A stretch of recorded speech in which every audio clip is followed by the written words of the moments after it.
I was wondering, is the translation working at the moment with this? Probably not. Okay, so this is just a sign for that. You've been listening now for 2 hours and you've digested lots of information, so I hope I don't repeat too much. But before I start to talk, I would like us to show ourselves how we face climate change in our own countries. So I'd like you all to stand up if in your country you have seen floods increasing. So please stand up if you've seen in your country floods increasing. That's not much. Flooding. Okay, this is a flood of people. Okay, you can sit down again. Droughts prolonged, longer drought.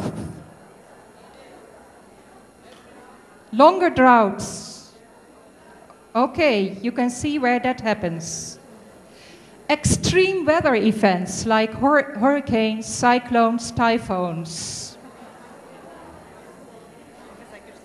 Okay, that is a cyclone as well. And the last one, rising temperatures. Rising temperatures.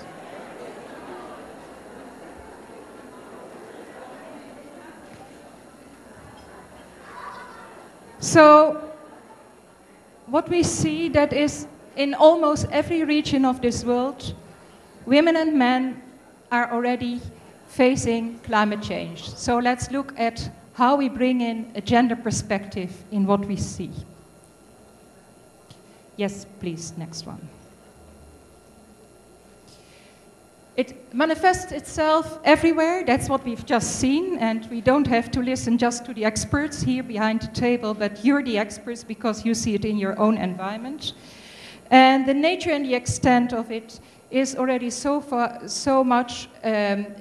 so many implications that it not only hinders development and environmental security, but human security itself, as one of the speakers this morning said, is threatening life. The road from awareness, however, and all these commitments towards effective action is still very long. Yes, please. Oh yeah, you know what's happening. As we've heard also, and this is maybe the mantra of our meeting here and of many of these meetings, and it should become a mantra at a COP meeting, that climate change is not gender neutral. And that in order to prevent further gender inequality, we must bring a gender perspective into climate change.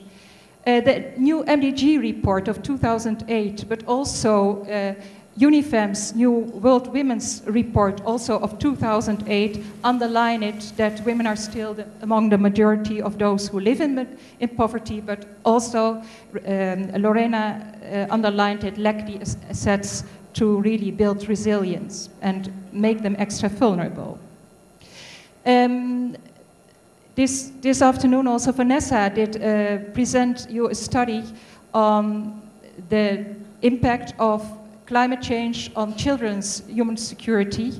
We do, in that context, also developed a study with partners from all around the world, and a few are here, but please ask our colleagues on gender, climate change and human security for the